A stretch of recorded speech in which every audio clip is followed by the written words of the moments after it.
kebetulan dia seorang pengusaha sukses. Omset per hari dari bisnisnya itu omset satu harinya itu udah hampir 20 miliar per hari. Itu dia dulu ketika dia aktif di Kristen sangat banyak gereja-gereja dibantu dan sebagainya. Dalam 10 tahun terakhir ini dia udah meninggalkan Kristen dan dia udah di New Age Movement, gerakan zaman baru. Yang apa yang diajarkan di gerakan zaman baru itu stoikisme dan sebagainya. Walaupun ada varian-varian beda di dalam akar-akar dari gerakan zaman baru dibanding stoik dan sebagainya, tapi pada akhirnya itu orang merasa menemukan wacana dari stoik. Kenapa? Jangankan gerakan zaman baru atau apa, pendeta-pendeta kita gereja manapun di Indonesia begitu gemarnya berkhotbah yang tanpa mereka sadari mereka baca itu dari sebenarnya wacana-wacana stoik semua. Gitu. Saya tidak usah jauh-jauh yang tentang sudah, saya langsung aja. Nah, di mana kekurangan dari stoikisme itu? Jadi mereka itu merasa menyempurnakan etika Aristoteles. Virtue, bahasa aslinya arete. Virtue. Gitu. Nah, kebajikan. Kebajikan itu bukan kebaikan ya. Kebajikan itu berani, bertanggung jawab, setia, rajin dan sebagainya. Punya panggilan sosial, kepedulian dan sebagainya. Nah, bagaimana praktek dari Stoa untuk mewujudkan itu? Saya mulai mengkritik dia dengan menggunakan kritik langsung dari Epikuros sendiri terhadap Stoa.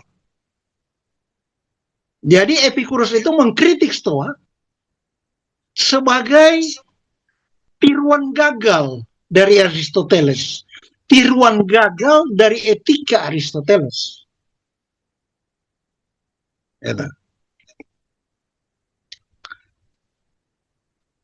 Berarti kita harus tahu dulu bagaimana etika Aristoteles itu kan. Nah, saya katakan juga Aristoteles sendiri itu adalah produk gagal, etika produk gagal. Mari kita mulai. Jadi Aristoteles itu mengatakan, dan jangan salah, etika Aristoteles ini dalam 20 tahun terakhir ini sedang mengalami kebangkitan. Kebangkitan luar biasa. Salah satu tokoh terkenalnya itu Alistair MacIntyre. Itu terkenal sekali. Judul bukunya itu yang udah dicetak di semua bangsa itu, After Virtue. Nah, Aristoteles ini mengajarkan bahwa etika yang benar, kita mampu melakukan tindakan yang benar dan dapat dipertanggungjawabkan secara moral, itu adalah, jadi kalau bisa bicara moral itu, maka otomatis apabila dia melakukannya, dia sukses dan berbahagia. Itu konsep dari logika umum ya, semua orang begitu. Kalau dia melakukan hal yang benar, maka kalau dia bisa percaya pada Yesus Juru Selamat, maka dia selamat, gitu kan? Itu logika biasa itu, logika umum. Nah, Aristoteles itu mengajarkan kebajikan itu, kadang-kadang kebajikan itu dalam bahasa Indonesia diterjemahkan keutamaan, karakter yang utama, gitu. Itu yang tadi, berani dan sebagainya. Itu beririsan dengan buah-buah roh dalam Galatia 5 apa 6 itu. Itu isinya itu, temperance, rendah hati, apa apa self control dan sebagainya. Dan itu masing-masing dijabarkan. Dan itu kalau di apa di teologi Kristen itu yang disebut tangga Petrus di 2 Petrus 1 ayat 1 sampai 11 atau 8 dan sebagainya. Pokoknya itu bahwa kita udah dianugerahi, kita dapat iman, jadi bahkan anugerah iman itu dianugerahi, lalu kita masih harus menambahkan kebajikan. Itu virtue itu. Kalau kita lihat di bahasa Holy Bible itu dia gunakan virtue sama. Itu semua itu. Tapi jangan kita bilang itu tiruan dari Aristoteles ya, enggak. Itu apa kita tahu bahwa ajaran-ajaran Yesus Paulus itu didasarkan pada wacana perjanjian lama yang kaya sekali itu kan, gitu. Nah, sekarang tentang virtue itu sendiri oleh Aristoteles. Dia bilang begini, contoh, berani itu adalah tengah, bukan pengecut, bukan juga nekat. Orang Manado bilang bukan popo. Itu yang berani, yang disebut berani, brave heart. Gitu. Bersifat murah hati, dermawan, itu bukan kikir, tapi juga bukan boros, tengah. Itu Aristoteles dalam bahasa Yunani menyebutnya itu the middle way, atau bahasa Yunaninya itu mesote, tulisnya mesotes, gitu, metoses. Nah, lalu bagaimana mencapai itu? Itu bilang manusia itu memang dikodratkan untuk selalu berefleksi tentang apapun yang dia terima, respon dia, maupun apapun yang akan dia bikin. Nah, itu yang terkenal sekali, yaitu teoria dan praksis. Itu yang gereja-gereja Protestan dan Katolik sejak abad 20 itu, wah, sampai tergila-gila pada gemim itu, pendeta-pendetanya hobi sekali lata menyebut kata praksis itu.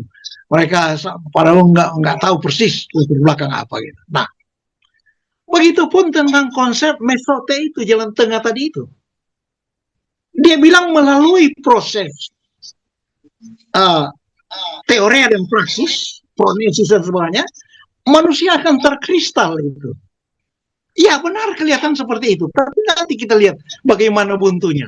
Nah, saya terus dulu. Lalu tentang arete atau kebajikan itu, karena dia tengah, bahasa Indonesia dari mesote itu sebagai rumus dari kebajikan itu adalah ugahari, sastra Melayu tua, sastra tua Melayu tinggi yang diambil angkat lagi. Itu kalau tidak salah 2 tahun lalu Persekutuan Gereja Indonesia itu ada sekitar 300-400 pendeta dari Sabang sampai Merauke berkumpul di Sangir hanya untuk meresmikan paham dari PGI tentang ugahari. Padahal itu salah. Mereka cuma lata meniru itu, tapi saya nggak mau terlalu kritik itu karena yang mencetuskan itu kawan saya yang baik, hubungan baik, sehingga saya nggak itu. Nah, seorang profesor teologi itu. Nah, salah sekali orang Kristen bicara ugahari. Kenapa? Kristen itu tidak mengenal keseimbangan yin dan yang seperti dalam falsafah timur. Kristen itu adalah supremasi rohani atas jasmani. Rohani beres, jasmani dijamin secara relatif lebih baik dibanding orang-orang yang rohaninya nggak benar. Jadi Kristen itu tidak mengenal keseimbangan itu, tapi mereka lata sok karena ada istilah baru, padahal itu istilah tua yang digunakan dalam filsafat itu ugahari. Bayangin berapa duit itu, mungkin miliar, ratusan pendeta itu sambil tamasya ke Sangir Talah 2 tahun lalu, tidak salah, hanya untuk meresmikan doktrin tentang Kristen harus menjadi ugahari. Itu lata yang ngabur itu ya. Gitu. Nah, Oke. Prof, kita boleh silakan. Oke. Mungkin tadi kalau kita coba buat semacam review dari bagian yang dijelaskan Prof. Beni, bahwa perkembangan yang terjadi di dalam dunia filsafat itu kan, dia menjadi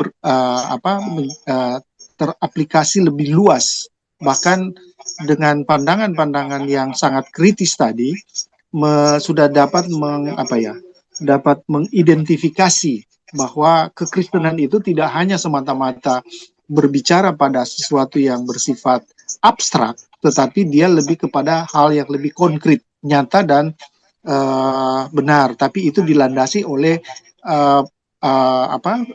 iman yang benar terhadap Kristus, dan kemudian bahwa Kristus telah menyelesaikan seluruh itu lewat kematian, dan kemudian dia dikuburkan, dan kemudian dia bangkit.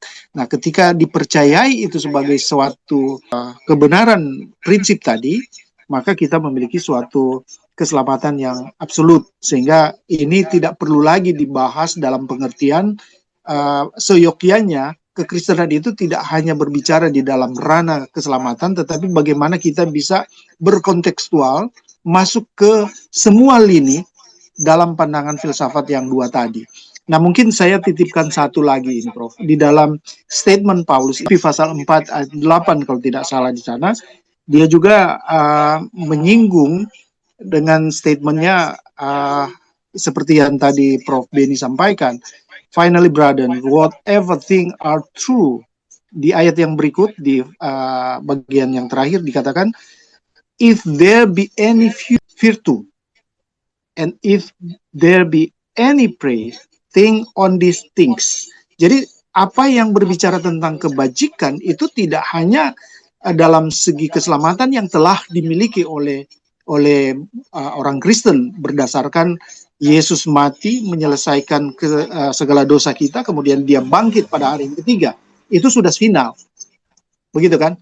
Nah, itu adalah satu kebenaran yang absolut di dalam kekristenan. Nah, sekarang kita bergerak maju, seperti yang tadi Prof. Beni sampaikan, harus berkontekstual masuk ke semua lini. Juga sempat disinggung bahwa faktanya di dalam kekristenan juga sendiri banyak yang kebablasan, sehingga keselamatan itu menjadi kabur. Mohon maaf, Prof. Tahan dulu. Kalau misalnya mau menyampaikan sesuatu, kita coba. Kita hanya perlu mengatakan, kita hanya perlu mengetahui dan memberitahu kepada generasi sekarang bahwa ini loh buntunya dan gagalnya by Aristoteles, Epicurus, Stoa. Soal keselamatan itu di kita. Kalau kita langsung bicara selamat ke mereka yang lagi tergila-gila pada Stoa dan sebagainya, mereka bilang, gua pikirin, emang apa tuh keselamatan? Nah, karena mereka belum nggak bisa tahu itu. Itu benar yang Pak Jenry sampaikan tadi. Pola pikir mereka lain sekali. Langit berpikir mereka, paradigma berpikir mereka sangat lain.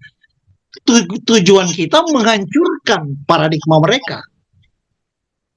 Sama dengan kalau bikin orang bertobat kan, kita jelaskan dulu kehancuran dia, baru kita cerita bahwa Yesus itu penebusmu, gitu. Oke, baik. Terima kasih, Prof. Ini lebih memperkuat, lebih lebih menggigit lah dalam statement-statement yang sudah diuraikan tadi. Dr. Joni, kalau dikatakan bahwa memang kita harus berkontekstual, initiation, begitu ya, siap sedialah baik atau tidak baik waktunya. Nah, ini menyangkut soal fakta-fakta yang sudah diuraikan tadi oleh Prof. Beni, bahwa kita tidak bisa tepis di dalam kekristenan juga sendiri kebablasan soal yang tadi. Nah, di sanalah kita terpanggil untuk bisa ada di front untuk menyampaikan itu. What your opinion about this? Silakan. Oke, terima kasih. Ini cukup relevan dengan materi yang saya siapkan. Izin saya share ya. Oke, jadi saya sangat bahagia sekali. Tapi Saya mungkin boleh interrupt ini, Dr. Joni. Siap. Try to make it simple. Oke, silakan. Oke. Saya sangat bahagia sekali, tapi bukan Epikuros ya. Kalau kemudian tadi Prof katakan bahwa keselamatan itu harusnya sudah selesai. Tapi sampai hari ini ternyata keselamatan itu dalam konteks bagaimana seseorang memiliki kepastian kehidupan kekal masuk surga itu tetap menjadi problem bagi gereja dan bagi pelayanan. Kalau ditanya setelah hidup ini berakhir mau kemana? Ini kan ada beberapa alternatif. Ada yang mengatakan bahwa saya akan ke Yerusalem baru, bumi baru, dan ada yang mengatakan saya akan ke kerajaan 1000 tahun, dan ada yang mengatakan bahwa saya akan ke surga di atas. Di sini problemnya yang belum selesai. Keselamatan orang boleh saja menjawab, ya saya selamat. Tapi problemnya adalah, Anda kemana? Gitu. Kalau saya, hari ini problem memang selesai. Karena saya tahu, saya pasti ke surga di atas. Seperti yang Rasul Paulus sampaikan. Baik, saya mohon izin untuk mencoba menyampaikan ini, supaya paling tidak kita lebih memperjelas lagi bagaimana Epikuros itu dan Stoa dalam zaman sekarang, dan kita akan coba sandingkan dengan ajaran dalam surat Rasul Paulus. Saya izin Pak ya, tidak akan panjang-panjang. Silakan Pak. Oke, silakan. Oke. Go ahead. Iya.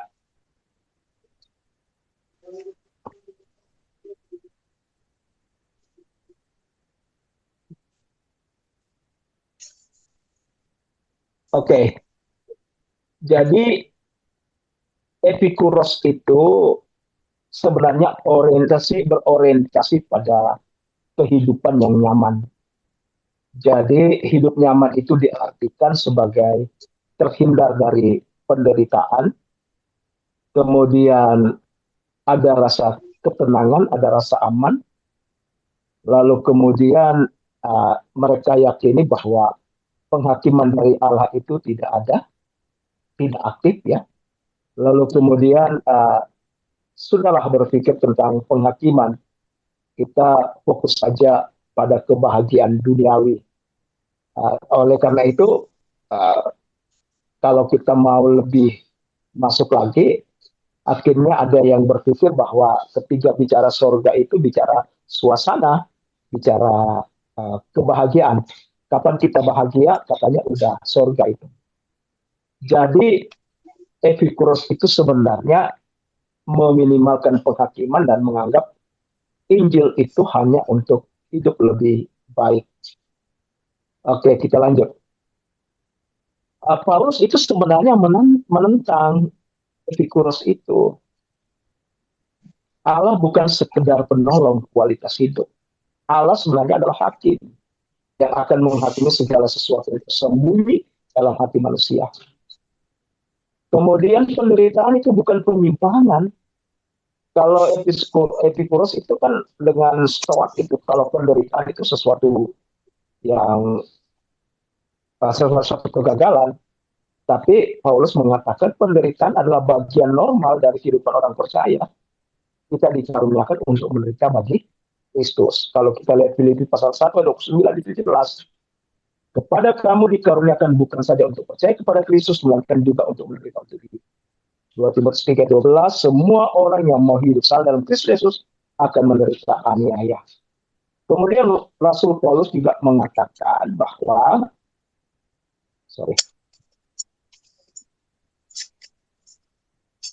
Rasul Paulus mengatakan bahwa uh, kita tidak bisa menghindari teguran doktrinal gitu. Teguran itu perlu kita terima secara sehat. Karena mengapa kalau Episkuros itu kan nggak suka itu ditegur-tegur, menimbulkan rasa tidak nyaman. Itu. Orang akan mengumpulkan guru-guru sesuai kehendaknya untuk menghindari yang mengganggu. Kalau kita bisa lihat 2 Timotius 3 ayat 34, Galatia 4 ayat 14. Kesimpulannya, Episkuros rohani tidak memiliki teologi penderitaan dan menghindari teguran. Jadi ya Episkuros itu kalau teologinya teologi kemakmuran ya itu barangkali ya. Lalu kemudian Paulus mengajarkan bahwa penghakiman itu nyata, masuk surga atau neraka, gitu ya. Kemudian penderitaan itu adalah anugerah, teguran doktrinal itu menjadi penting. Nah, kita ke Stoa. Stoa itu adalah kendali diri ekstrim gitu ya. Jadi saya tidak perlu menyampaikan latar belakangnya karena sudah sering kali dibicarakan tadi.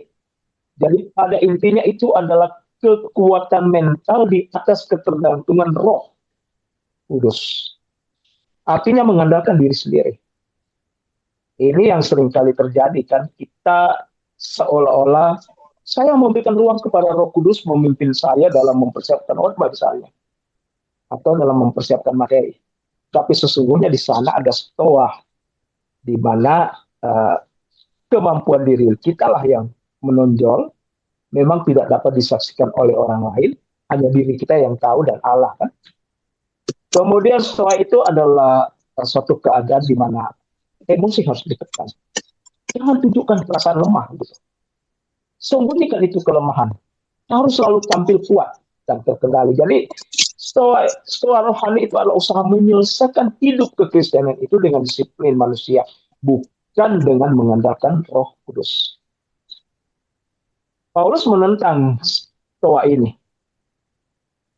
Dia mengatakan kelemahan itu sebenarnya adalah tempat di mana kuasa Allah bisa dinyatakan. Saya peringat kepada saudara-saudara yang mengalami bencana gunung ruang ya. Mereka begitu susah payah membangun gereja. Lalu kemudian terjadi bencana gunung erupsi, gunung di sana, gunung ruang erupsi. Lalu mereka dilarang kembali lagi ke pulau itu. Dan mereka harus pindah ke kabupaten lain, disediakan rumah, lalu dibangunkan gereja yang jauh lebih megah dari gereja yang mereka miliki sebelumnya. Kalau Stoa berkata, kendalikan kelemahan.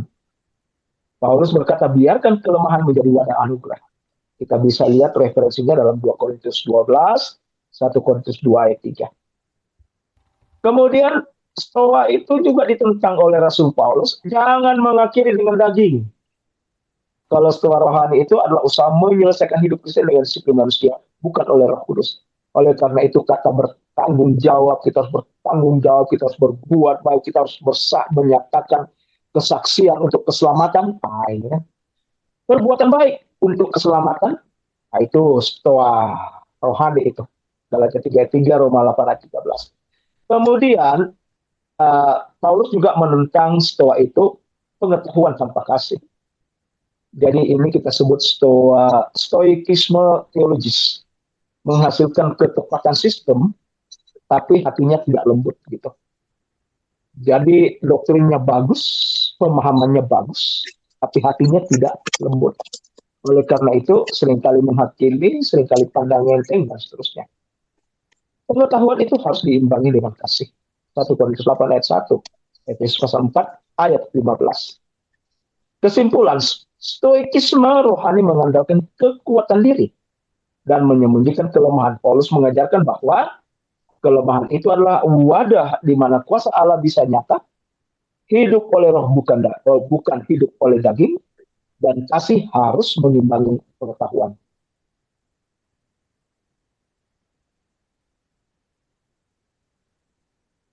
Bagaimana praktik epikuros itu, epikurean di gereja? Nah ini kita mau lihat ini, bahwa dia sudah masuk dalam gereja. Injil direduksi menjadi hidup lebih baik. Jika Injil hanya menjadi solusi dari permasalahan stres dan peningkatan kualitas hidup, maka salib menjadi simbol motivasi saja, bukan menjadi penebusan dosa. Berita tentang Yesus mati, dikuburkan, dan dibangkitkan itu adalah berita yang tidak dianggap penting. Sementara Rasul Paulus mengatakan itu berita yang sangat penting. Roma 5 ayat 9, kita pasti akan diselamatkan dari murka Allah. Tetapi kalau Injil itu direduksi, maka keselamatan dari murka Allah itu bukan sebagai suatu kebutuhan. Kemudian praktik epikuros di gereja itu juga, epikurean di gereja itu menghindari konflik doktrinal. Jadi banyak kompromistik di sana dan pesimistik di sana. Jadi epikureanisme rohani menghindari konfrontasi demi kenyamanan. Padahal pemimpin harusnya berpegang pada kebenaran dan menasihati penentang. Kalau kita sudah merasa nyaman di doktrin kita hari ini, maka kita akan tetap berada di situ walaupun dinamikanya sebenarnya kita harus menyesuaikan dengan perkembangan yang ada. Itu 1 ayat 9, 2 Timotius 2 ayat 25. Kemudian praktik yang lain adalah menghindari pelayanan yang berat gitu, yang susah. Orang tidak mau susah-susah dalam melayani. Tidak mengenal sukacita dalam penderitaan. Paulus justru bersukacita dalam penderitaan untuk orang-orang pilihan Allah. 2 Timotius 2 ayat 10, Kolose pasal 1 ayat 24. Jadi tanda-tanda epikurean di gereja itu adalah Injil hanya tentang hidup bahagia, menghindari perdebatan kebenaran, dan tidak mau menderita dalam pelayanan. Bagaimana dengan praktik stoik di gereja? Kita bisa lihat dari legalistik dan pengendalian emosi. Itu sangat mirip dengan ibadah buatan sendiri dan penyiksaan diri yang tidak ada gunanya selain memuaskan hidup duniawi. Jadi aturan-aturan ketat tanpa kasih, maka itu adalah stois. Tidak mau terbuka. 2 Korintus 6 ayat 11-13. Stoikisme menghasilkan hati yang tertutup. Paulus mengajarkan untuk membuka hati lebar-lebar terhadap sesama. Menyembunyikan masalah itu berarti stoik. Kemudian fatalisme tanpa empati. Jadi stoikisme rohani tidak nyaman dengan empati. Paulus mengajarkan untuk merasakan apa yang orang lain rasakan. Roma 12 ayat 15. Jadi sudahlah, terima saja tanpa empati, itu stoik. Jadi tanda-tanda stoik di gereja, aturan ketat, tapi tidak disertai dengan kasih, tidak mau terbuka tentang masalah, banyak yang disembunyikan, banyak yang dirahasiakan, ada maksud terselubung, dan sikap terima saja tanpa empati terhadap penderitaan orang lain. Campuran keduanya, rupanya epikurean dan stoik ini bisa bercampur. Jadi persamaan dasarnya itu epikurean, epikuros, dan stoik itu sama-sama mencari sistem yang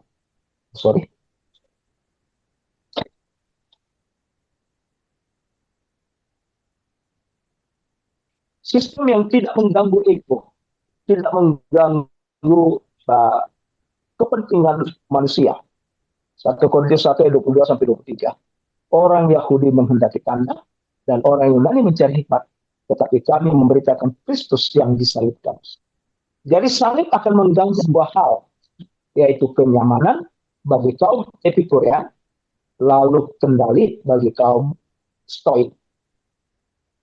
Nah, sekarang kita coba lihat bagaimana analisis kebenaran vertikalnya melalui pendekatan dispensasional. Dispensasi anugerah hari ini. Efesus 3 ayat 2. Penyelenggaraan kasih karunia Allah yang dipercayakan untuk kamu. Kita bukan dijanjikan kenyamanan dunia. Menghantam epikurean. Kita bukan membangun sistem kontrol moral.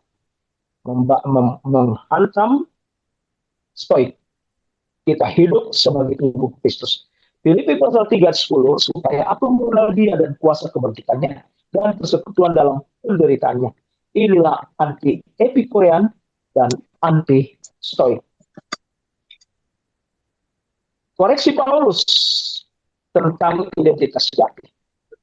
Jadi identitas Kristen yang sejati menurut surat Rasul Paulus itu adalah kita bukan mencari kenyamanan, kita bukan untuk menjadi kuat secara mental.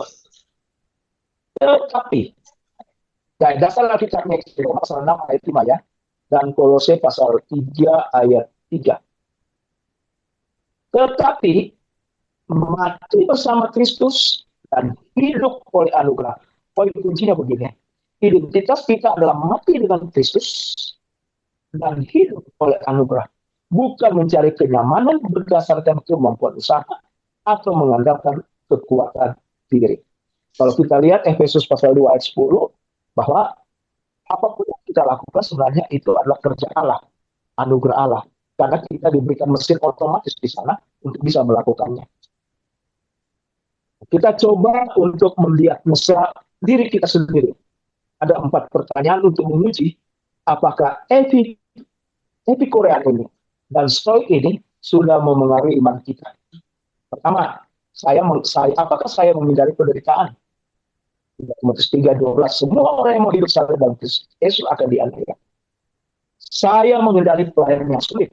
Kalau itu jawabannya, maka nanti kita akan temukan. Kedua, apakah saya menolak teguran sehat? 2 Timotius 4 ayat 3, akan datang waktunya orang tidak dapat lagi menerima ajaran sehat. Saya mencari guru, mencari pengajar, mencari pendeta, mencari pelayan yang sesuai dengan saya. Ya, seperti itu kita lihat nanti. Kemudian, apakah saya menggunakan kekuatan mental? Galatia 3 ayat 3, kamu telah mulai dengan roh, maka kamu sekarang mengertinya di dalam daging. Apakah saya mengabaikan tahta pengadilan? Kalau kita berorientasi pada Israel, apakah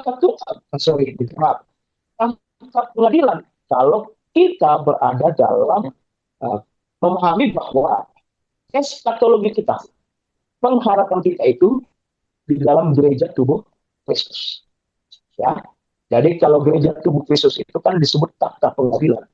Tetapi kalau yang punya pengharapan di bumi itu adalah tahta pengadilan tahta putih, ya, pengadilan tahta putih. 2 Korintus 5 ayat 10, sebab kita semua menghadap tahta pengadilan Kristus. Itu terjadi di surga di atas sana. Kalau kita mengatakan, saya mengandalkan diri sendiri bukan roh, kita akan dapat jawaban nanti. Saya menganggap Allah tidak menghakimi, kita juga akan mendapatkan jawaban di sana. Oke, mari kita uji diri kita. Apakah kita sudah dipengaruhi oleh epikurean dan stoik? Ya, jika Anda menjawab ya pada pertanyaan-pertanyaan tadi, maka filsafat Yunani lebih mempengaruhi diri Anda daripada Injil anugerah. Solusinya, kembali ke dasar bahwa Yesus telah mati untuk dosa-dosa kita. Bahwa Yesus telah dikuburkan. Bahwa Yesus telah dibangkitkan. Kita telah mati dengan Kristus, kita hidup oleh Kristus anugerah. Kesimpulannya, Injil anugerah mengajarkan kita untuk hidup bukan demi kenyamanan duniawi, epikurean, atau kendali diri yang sempurna stoik, tetapi untuk 1, mengenal Kristus, 2, bersekutu dengan penderitaannya, 3, hidup oleh kuasa kebangkitannya, mati bersama Kristus, hidup oleh anugerah. Demikian barangkali penyampaian saya dan semoga ini bisa memberikan sedikit referensi untuk kita bisa memahami bagaimana epikurean dan stoa itu sebenarnya sudah dipraktikkan, sudah terjadi di dalam persekutuan kita, dalam gereja kita. Bahkan tadi Prof. Benny mengatakan bahwa seorang pendeta tanpa sadar telah berkhotbah dari referensi-referensi stoik yang dibacanya. karena memang itu terkait dengan pengendalian diri, pengembangan diri, kontrol supaya stabil dan seterusnya, maka itu seringkali menjadi godaan yang luar biasa. Oleh karena itu, kita memerlukan alat yang penting untuk menguji apakah referensi yang kita baca itu aman dari Stoik, aman dari Epikurean, aman dari ajaran-ajaran yang tidak sesuai dengan Injil anugerah Allah. Kalau kita mengatakan bahwa kemampuan saya boleh, itu kan kita mencoba untuk satu story yang halus sekali supaya stabil ini, gitu ya. Tapi faktanya bahwa seringkali kita kebablasan juga dalam menggunakan referensi. Ketika kita kebablasan menggunakan referensi, maka ini satu tanda awas bagi kita. Karena kita tidak memiliki kemampuan untuk menguji referensi itu. Apakah itu bertentangan dengan Injil anugerah Allah atau tidak. Saya merekomendasikan gunakan alat yang membantu kita untuk bisa menguji referensi itu. Demikian, terima kasih Tuhan Yesus memberkati.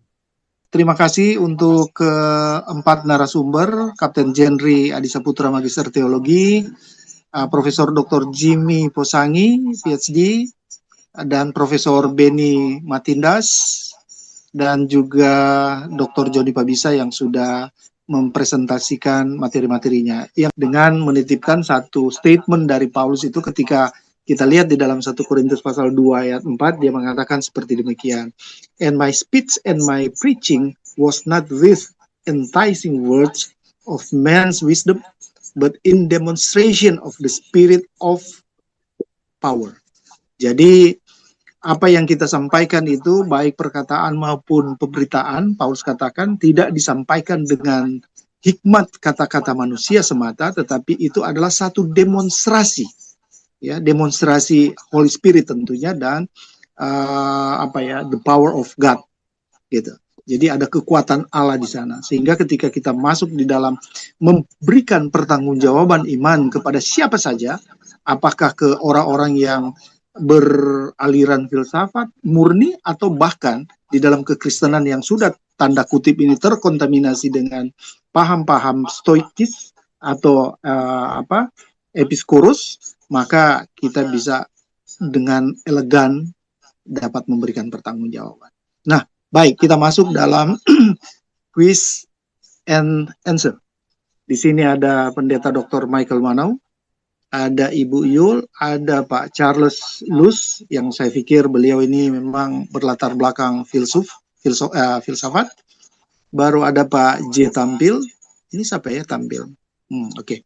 Baru kemudian ada Penatua Simon Pasau, ada Penatua Romi Tendean, ada Soso, ini yang selamat. Ada Amel, ada Billy Sambuaga, ada Yoram Renaldo, dan kemudian ada Ibu Esther, ada Dr. Grace, ada Saudara Renaldi, ada Ibu Sarah, ada Ibu Nancy, ada Pastor Benianis, ada Ibu Lika, ada Redmi, dan kemudian ada yang menggunakan Susana. Saya persilakan untuk 3 orang pertama menyampaikan pertanyaan dan langsung ditujukan kepada siapa. Silakan. Penatua Simon Pasau. Silakan Pak Simon. Ya, singkat saja, apakah Epikurus dan Stoa itu belajar Alkitab secara dalam atau cuma sekedar belajar saja? Ini ditujukan ke siapa ini, Pak? Pak siapa ya? Benny. Oh, Profesor Benny. Iya. Oke, silakan. Artinya sepengetahuan Pak Benny tentang pengetahuan mereka terhadap Alkitab bagaimana? Silakan, Prof. Ya, silakan. Para penganutnya, karena dia lebih dulu dari Alkitab, apa setidaknya Injil. Iya. Kalau Perjanjian Lama lebih dulu, maka para penganutnya bahkan mengatakan Injil itu yang dipengaruhi oleh penulisan Alkitab, itu yang dipengaruhi oleh Stoa dan itu. Tetapi yang saya katakan sebenarnya bukan senaif itu adalah, pertama, seperti yang Pak Joni tadi jelaskan, itu komprehensif sekali. Itu tuntas tentang pandangan Paulus. Tapi bukan itu yang hendak kita bicarakan. Itu simpan, itu menjadi teks yang bagus sekali untuk kita. Bahkan saya ingin dikirimi, gitu. Bagus sekali, itu komprehensif gitu, lengkap, mendasar dan lain-lain. Tetapi bagi para penganut dunia sekarang, mereka nggak anggap itu. Mereka tidak melihat itu sebagai hal yang berguna bagi mereka. Itu soalnya. Dan kita jangan langsung bilang, oh karena kalian memang akan menjadi kayu api di neraka. Tidak. Kita punya tanggung jawab untuk itu kan, bereskan mereka gitu. Jadi yang saya maksud tentang bagi kita keselamatan selesai, itu bagi kita, bukan bagi penganutnya. Sedangkan penganutnya itu yang akan kita bereskan. Itu yang saya maksud dengan pentingnya webinar ini, untuk saya jelaskan kebuntuan, kekeliruan mereka. Mereka itu salah secara mendasar. Dan itu yang belum pernah disebut hanya dalam webinar ini tadi, tapi bahkan dalam seluruh literatur dunia sampai hari ini. Saya puluhan tahun mengajar itu, orang belum pernah ada kritik terhadap itu. Gitu. Ini yang saya ingin bagikan ke Grace Ministry sebenarnya. Tapi selalu dipotong aja oleh moderator. Ya, itu maksud saya. Terima kasih. Baik, terima kasih, Prof. Memang kalau ada waktu khusus nanti kita coba bikin satu judul lagi, etika ya. Dalam itu nanti Prof. Beni bisa jadi narasumber tunggal.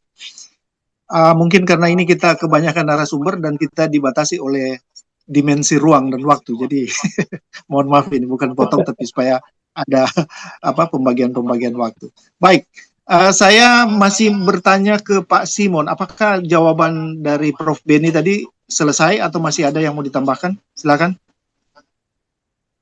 Saya itu sejarah loh. Jawaban saya itu bukan opini saya. Sejarah fakta. Iya.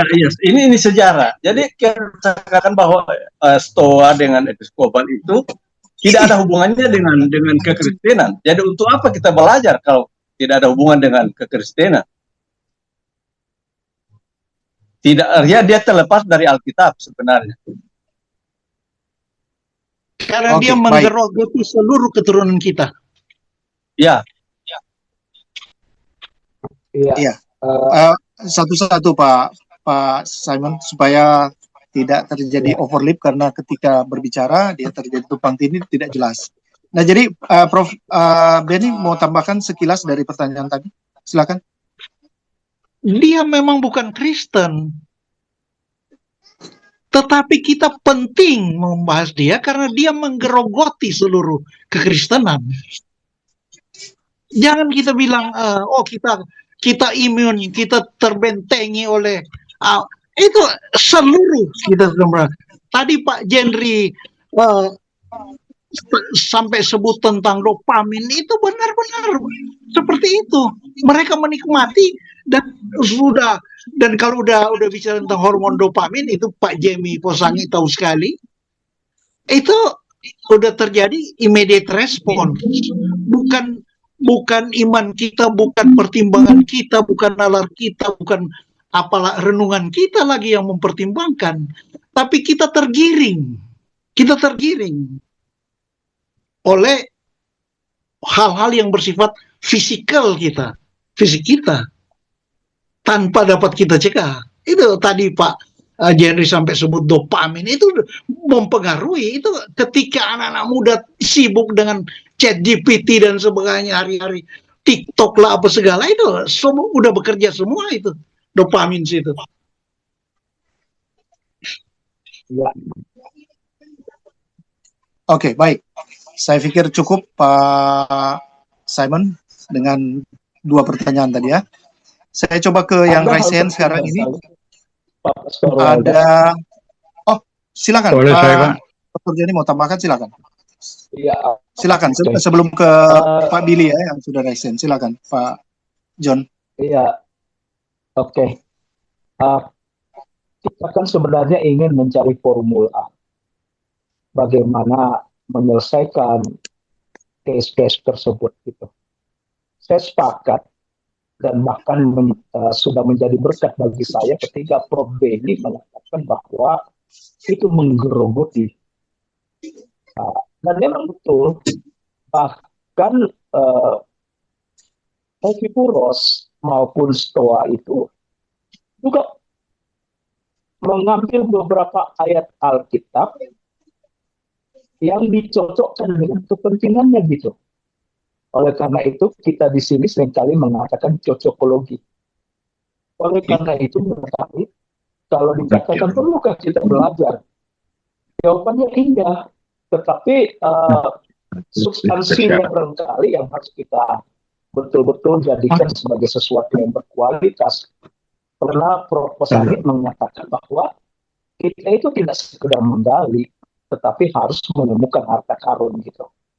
Harta karun inilah yang harus sampai kepada setiap orang yang masih epikuros, kita pakai sebagai istilah begitu, dan stoa. Oke. Apa langkah real kita untuk bisa mengubah orang sehingga dia tidak berorientasi pada sesuatu di luar Allah? Jawabannya sederhana saja sebenarnya. Walaupun ini tidak menyenangkan lagi oleh orang-orang epikurios itu dan stoa itu, yaitu kita memberitakan bagaimana mereka bisa percaya kalau tidak ada yang memberitakan, dan bagaimana bisa diberitakan kalau tidak ada yang diutus. Dengan demikian kita harus memiliki tanggung jawab semua untuk memberitakan itu. Artinya merubah dulu di sini. Lalu kemudian mereka mendengarkan itu, dan paling tidak ada satu berita Injil yang harus kita tidak boleh tidak sampaikan ya, bahwa Yesus telah mati, dikuburkan dan bangkit. Itu yang harus dipercayai oleh mereka. Kalau itu sudah dipercayai, maka Roh Kudus akan menyegel mereka sehingga Roh Kudus akan membuat kemaluan dalam kehidupan mereka. Kita berharap itu terjadi. Dengan demikian sola scriptura, di mana Alkitab menempati posisi otoritas tertinggi, itu berlaku dalam kehidupan kita. Kita adalah orang-orang yang menempatkan Alkitab dalam otoritas tertinggi. Sehingga demikian ketika Alkitab mengatakan, kepada kamu bukan hanya dianugerahkan untuk percaya, tapi juga untuk menderita untuk dia, maka kita akan mendobrak, menghancurkan pandangan Epikuros itu dan stoa itu. Karena kalau stoa dan Epikuros itu kan bahagia, bagaimana mereka bisa mendapatkan kebahagiaan dan mereka bisa merasakan kestabilan dalam kehidupan mereka. Kadang kita tidak stabil. Mengapa? Karena kita berada di antara orang-orang yang belum dibaharui, belum dijadikan ciptaan baru. Karena itu beritakan saja Injil, termasuk malam hari ini. Ketika saya mengatakan untuk kita semua, bagaimana caranya bisa merubah diri kita dari yang berdosa menjadi tidak berdosa? Ya, percaya pada Injil yang mengatakan bahwa Yesus telah mati, itu dosa-dosa kita dikuburkan dan telah bangkit. Kalau ini tidak menjadi berita yang sangat penting buat kita, maka kita bisa saja dengan mudah untuk kita masuk dalam stoik, ya, dalam epikuros. Kita mudah ke sana. Tetapi kalau Kristus sudah menjadi Tuhan kita, menjadi juru selamat kita, menjadi kepala gereja, itu yang paling tepat bagi kita, maka pikiran-pikiran Kristus itu akan menjadi bagian kita. Mengapa bisa? Karena ada Roh Kudus di dalam hati kita. Ada Roh Kudus yang mematrekan kita. Ada Roh Kudus yang ada dalam kehidupan kita. Ada Roh Kudus yang mengendalikan kehidupan kita. Semua kita lakukan karena Dia. Dengan demikian, cara berpikir pun itu akan dirubah. Bukan lagi mengandalkan usaha, tapi mengandalkan Allah di dalam Tuhan Yesus. Ulang bahwa beritakan, itu yang paling penting, karena tidak akan pernah berubah kalau mereka tidak percaya akibat pemberitaan itu. Demikian, terima kasih. Baik, terima kasih Pak Dr. Joni yang sudah menambahkan dan lebih komprehensif ya.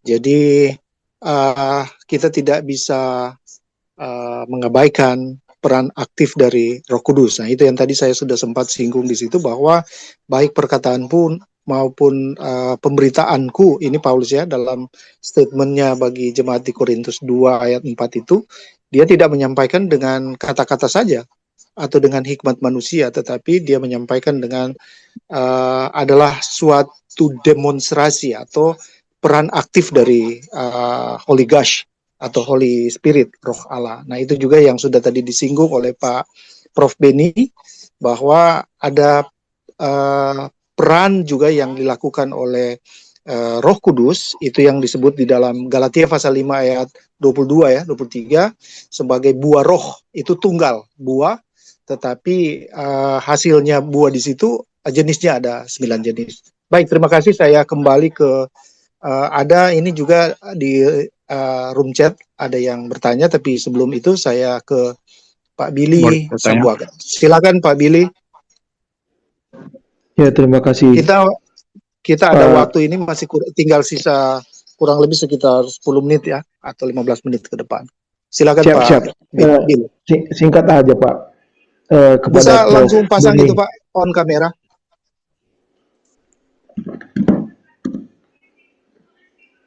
Maaf. Izin Pak, Iya, silakan Pak.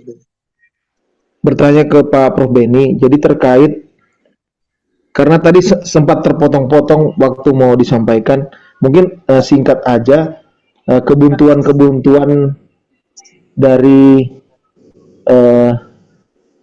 dua ajaran ini Pak, yang mungkin itu bisa jalan masuk kita masuk Injil ke mereka,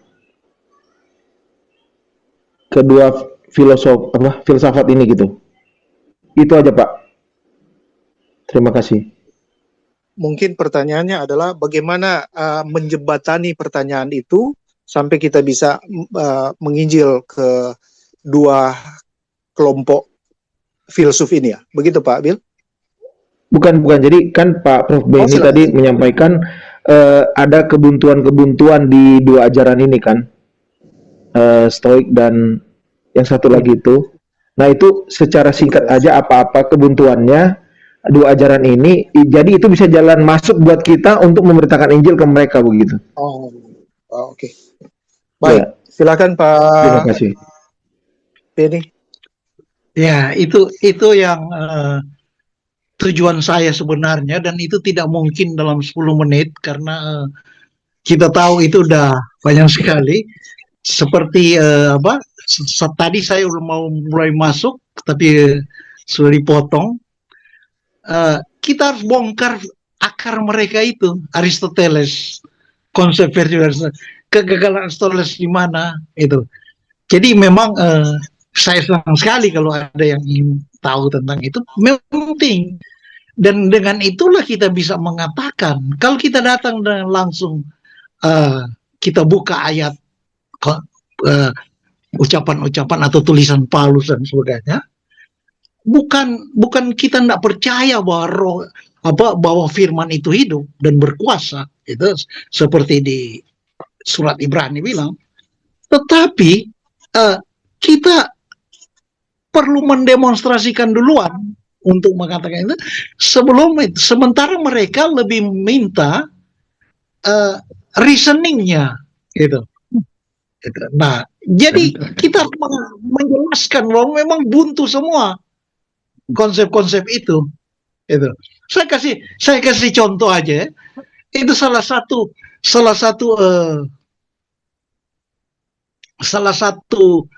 ucapan terkenal Epicurus, walaupun ini cuma kelas paling rendah di ayat-ayat suci mereka. Ini paling rendah, tapi itu yang dibilang begini.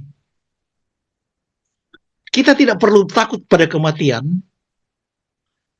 karena selama kita hidup, dia tidak ada. Dan ketika dia ada, kita sudah tiada.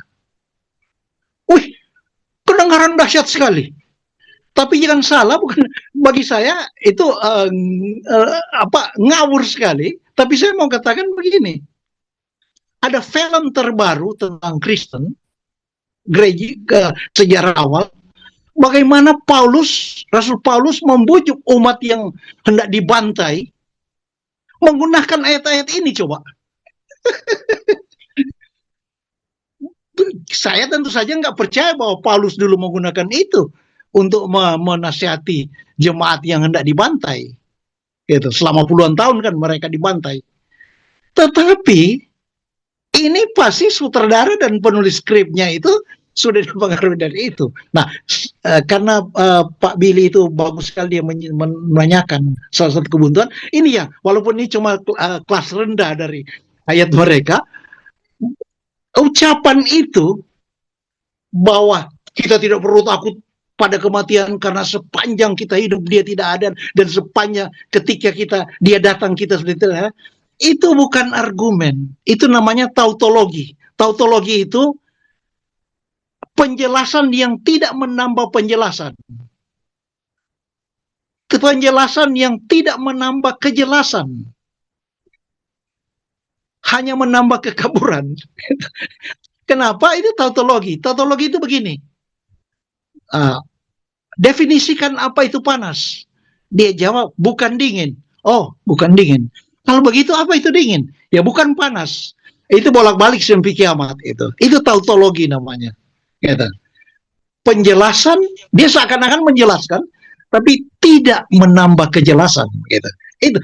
Itu salah satu buntu mereka, tapi itu kecil sekali. Bahkan saya anggap lucu-lucu aja itu, tapi dianut oleh sangat banyak orang. Belakangan banyak buku tentang kematian diproduksi oleh para profesor. Tapi yang utama bagaimana kita membabat akar dari Epikuros maupun Stoik itu. Terima kasih. Baik, terima kasih Prof, dan terima kasih Pak Billy ya. Ini mirip-mirip pertanyaan Kuisentek ya, pertanyaan yang nggak perlu dijawab ya. Kalau dalam Boleh bahasa saya Inggris. tambahin? Oke, ini bertanya atau menambahkan penjelasan Pak? Ya, saya melihat, saya tidak ikut lama, tapi cuma saya lihat, saya percaya Prof. Beni ini bukan menolak Injil. Saya percaya Prof. Beni ini sangat percaya dengan Injil. Cuma mungkin yang dia mau sampaikan sini adalah bagaimana kita memiliki satu resep, tadi sudah disampaikan, untuk bisa mendaratkan Injil ke orang-orang Epikuros dan Stoa. Ya, jangan lupa Paulus itu adalah ahli filsafat. Paulus itu ketika menginjil kota Athena, dia menggunakan filsafat orang-orang Yunani. Dia menggunakan filsafat orang-orang Yunani untuk mencapai orang-orang Yunani.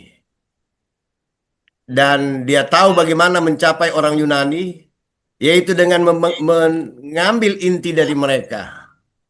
Yaitu mereka semua adalah keluarga dari Allah, turunan Allah semua. Kemudian dia mengutip dewa yang tidak dikenal. Dewa yang tidak dikenal.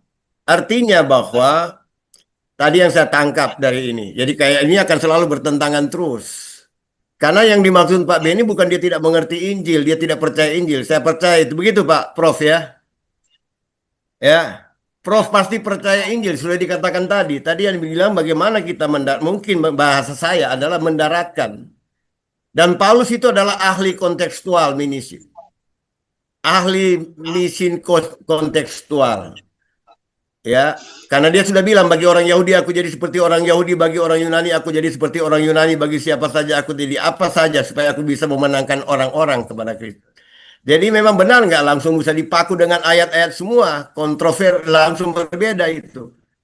Yang perlu dipenjelaskan adalah bahwa filsafat manusia itu terbatas. Karena filsafat manusia itu kan adalah mencari hakiki daripada kebenaran itu. Kebenaran hakiki. Mencari. Berbeda dengan kekristenan. Kekristenan menawarkan apa yang dicari. Filsafat mencari apa kebenaran itu, kekristenan menjawab apa itu kebenaran, yaitu Yesus dan Firman. Tetapi tidak serta-merta begitu.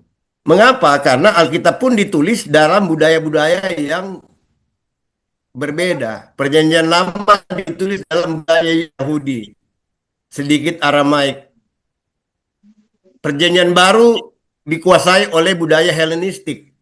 Otomatis itu pun juga harus masuk dalam penjelasan. Bahkan bahasa Alkitab Logos pun masih gunakan budaya Helenistik. Nah, yang mungkin disampaikan tadi adalah bagaimana kita bisa dapatkan sesuatu yang masuk kepada mereka, sehingga mereka bisa paham. Kalau mereka hanya mencari kebenaran hakiki, mereka cari. Itu filsafat. Semua filsafat, dimanapun itu, mereka mencari hakiki, kebenaran hakiki. Itu tujuan filsafat, mencari kebenaran hakiki dan melatih berpikir secara sistematis, logis, kritis, ya, dan mendalam. Itu filsafat. Nah, kekristenan menawarkan, cuman how gitu. Bagaimana mendaratkan itu? Nah, kita mungkin, tadi yang mungkin disampaikan Pak Prof. Beni tadi, tidak langsung kunci dengan ayat-ayat. Ya, karena itu otomatis sudah langsung. Tetapi bagaimana caranya? Dan Paulus tidak langsung kunci dengan ayat-ayat juga. Paulus bicara tentang budaya. Paulus bicara tentang bagaimana dewa-dewanya dan sebagainya. Baru dia masuk ke inti dengan tidak memandang zaman kebodohan. Semua orang harus percaya kepada Tuhan Yesus Kristus. Tetapi dia ada masuk dulu, ada pintu masuknya. Ini mungkin yang mau disampaikan oleh Pak Beni. Ini bagaimana, Prof. Beni, bagaimana supaya bisa masuk ke dua filsafat ini, memenangkan mereka. Karena sekarang ini banyak sekali buku-buku stoikis, ya, banyak sekali TikTok, dan itu menguasai pikiran sekarang, dan itu adalah medan kita.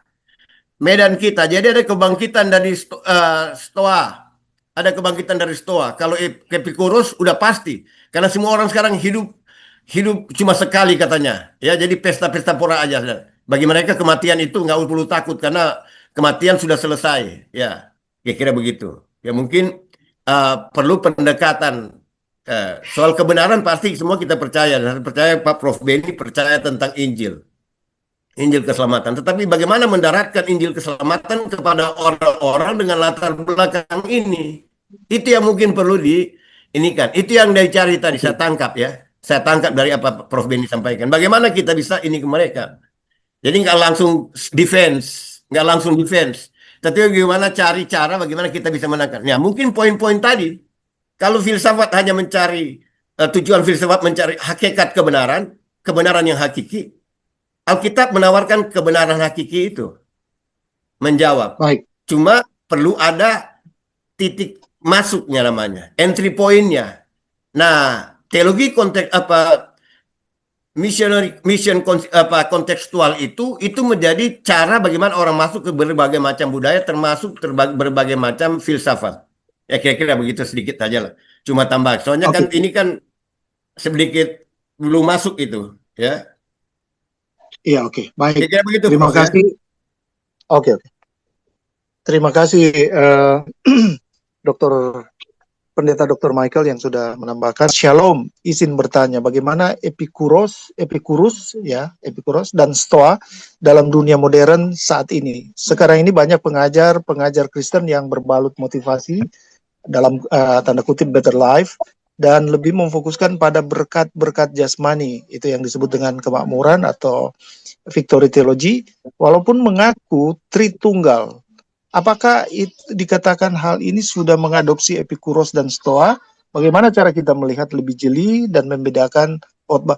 Saya pikir ini pertanyaan Pak Soso ini, atau Saudara Soso, ini sudah dijawab di awal ya oleh Pak Pak Kapten Jenry juga sudah jawab, Pak. menjelaskan.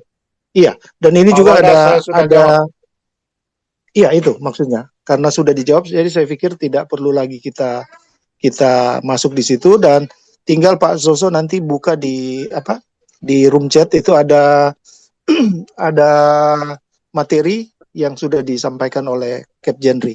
Begitu juga diharapkan Dr. Johnny Pak bisa meng-share yang materi tadi, Pak. Oke. Nah, sambil kita menunggu Pak Dr. Joni untuk share di Sudah di sudah. room chat. Oh sudah, oke baik, Sudah, terima sudah. kasih. Oke, kita buat closing statement dulu dari narasumber kita dan doa penutup nanti dari Pendeta Dr. Michael.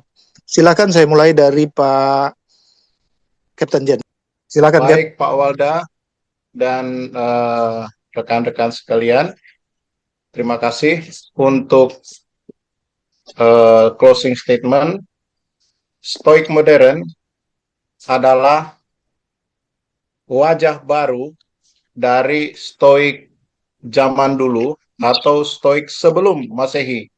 Jadi kalau tadi ada pertanyaan apakah mereka belajar tentang Alkitab, para penemu atau para pencetus itu tidak mengenal Alkitab karena belum ada Alkitab zaman sebelum Masehi, tetapi para pengikutnya atau para penganut Stoik dan Epikurian, mereka masih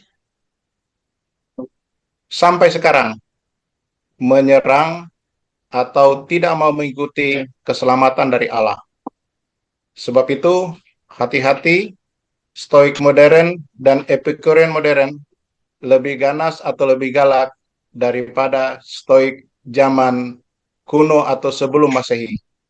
Sebab itu, Kolose 2 ayat 8, waspadalah terhadap filsafat kosong, yaitu filsafat yang bukan berkisah tentang keselamatan dari Kristus. Dan 2 Korintus 10 ayat 5, menaklukkan setiap pikiran kepada Kristus. Terima kasih. Baik, terima kasih. Langsung saja ke Prof. Dr. Jimmy Pusangi untuk membuat closing statement. Silakan, Prof.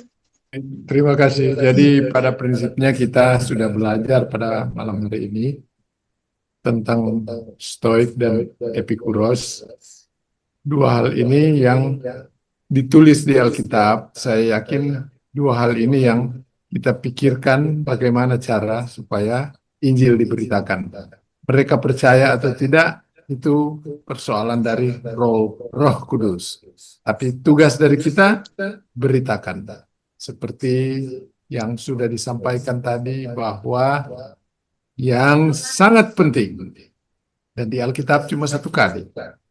Protos, sebab yang sangat penting. Yesus mati untuk dosa-dosa kita sesuai dengan kitab suci dan bahwa ia telah dikuburkan dan bahwa ia telah dibangkitkan. Itu saja yang mesti kita selalu sampaikan. Orang percaya atau tidak bukan urusan kita. Salah kalau kita tidak memberitakan Injil. Paulus katakan, celakalah aku jika aku tidak memberitakan Injil. Itu saja. Baik, terima kasih Prof. Memang Prof. Jimmy menekankan itu kata protos ya. Kata protos itu kata dasarnya memang ada, tetapi yang hanya menggunakan kata protos itu hanya satu di dalam 1 Korintus pasal 15 ayat 3 ya, dan 4. Tetapi kalau kata protois, nah itu banyak. Nah itu nanti kita bahas lagi untuk frasa-frasa seperti itu. Kesempatan berikut saya berikan ke Prof. Beni Matindas untuk bisa memberikan closing statement. Dengan kasih kami persilakan, Prof. Ya, terima kasih. Apapun yang berkembang di sini tetap baik dan Tuhan senang dengan dialog kita. Gitu. Yang penting kita tahu bahwa transformasi kita, perubahan kita, baik menuju yang baik ataupun menuju yang tidak baik, sebagaimana ditulis dalam Roma pasal 12, 1 dan 2 itu, kita berubah oleh perubahan mind. Menggunakan kata budi itu karena sering orang ini kalau mengatakan ada kata budi, mereka kira itu persoalan afektif, padahal ini kognitif ya, soal kognitif. Dan di situ untuk menambah kewaspadaan kita atau rasa kita merasa penting bahwa dialog kita ini penting, Itu saya senang Pak eh, John Pabisa tadi menjelaskan, dia sempat singgung ulang itu tuh, eh, dua falsafah ini penuh dengan kompromi, sehingga kita mau tembak dengan ayat apapun, dia punya ayat yang mirip kita. Ya, seakan-akan sama. Itu benar sekali itu Pak Joni Pabisa. Betul itu. Betul. Betul. Bahkan di antara dua itu, Stoik maupun bukan, itu saling memakan, saling menggabung, kompromi gitu, sehingga jadi kuat gitu. Gitu. Terima kasih. Gitu. Baik, terima kasih Pak Prof. Beni Matindas. Selanjutnya ini juru kunci, Dr. Joni Pabisa. Silakan, Dok. Ya, terima kasih. Saya awalnya adalah orang berdosa. Karena saya berdosa, saya pasti masuk neraka. Kita semua juga awalnya adalah orang berdosa. Dan karena kita berdosa, pasti masuk neraka. Tentu kita tidak mau neraka itu menjadi akhir dari masa depan kita. Karenanya saya ingin memberikan solusi, memberitakan suatu berita yang sangat penting. Bahwa Kristus telah mati karena dosa-dosa kita, telah dikuburkan dan telah bangkit sesuai dengan kitab suci. Kalau kita percaya itu, maka kita akan dipindahkan dari neraka ke kepastian hidup kekal di surga. Memberitakan Injil tanpa Yesus mati, dikuburkan dan bangkit, itu bukan memberitakan Injil hari ini. Oleh karena itu, mari kita memberitakan Injil hari ini. Injil hari ini adalah Kristus telah mati, dikuburkan, dan bangkit. Mari kita menginjil. Menginjil bukan berarti memindahkan ruang akademik ke ruang penginjilan, tidak. Tetapi bagaimana kita menyampaikan kebenaran Injil hari ini berdasarkan pencerahan, berdasarkan kehendak dan maunya Tuhan melalui Roh Kudus. Hasilnya kita serahkan saja pada Roh Kudus. Jadi jangan kemudian kita terhalang karena kita tidak memiliki pengetahuan filsafat. Kita tidak memiliki pengetahuan tentang apa yang kita Epikur dan Stoik pada malam hari ini. Abaikan itu kalau kita tidak memiliki pengetahuan itu. Tetapi teruslah memberitakan Injil bahwa Kristus Yesus mati, dikuburkan dan bangkit. Oleh Injil itu kamu selamatkan. Mau percaya? Puji Tuhan. Karena ketika kita percaya, maka kita pasti ke surga di atas. Dalam Filipi pasal 3 ayat 20 menjelaskan dari sana, dari surga di atas itulah kita menantikan Kristus. Bukan ke Yerusalem baru, bukan ke bumi baru. Kalau kita masih mengatakan ke Yerusalem baru, berarti Injil sebelumnya yang namanya Injil Kerajaan yang hari ini tidak lagi atau dipending. Istilah orang bilang, bukan itu Injil yang menyelamatkan hari ini. Injil yang menyelamatkan hari ini adalah cerita tentang Yesus mati, dikuburkan dan bangkit. Percaya itu. Terima kasih, Tuhan Yesus memberkati. Baik, terima kasih untuk semua narasumber. Kita berikan aplaus dulu. Saya sebenarnya tidak patut lagi untuk memberikan kesimpulan selain menyampaikan dengan setinggi-tingginya terima kasih tentunya kepada Tuhan Yesus dan juga ke 4 narasumber kita. Yang pertama Kapten Jenderal Adi Saputra Gandaria, Master Marin, Master Teologi, Magister Teologi. Kemudian Profesor Dr. Beni Matindas, Master Science of Science, dan kemudian Profesor Dr. Jimmy Posangi PhD, dan yang keempat Dr. Joni Pabisa, Master Pendidikan, Master Magister Teologi. Terima kasih untuk semuanya. Terima kasih juga untuk Ibu Steri yang telah berkenan memberikan link ini sampai hari ini, dan ini menjadi investasi kita ya selama dalam perjalanan di dunia sampai kita ketemu di surga, kita akan melihat kemuliaan Allah yang jauh melampaui seluruh kekayaan dunia.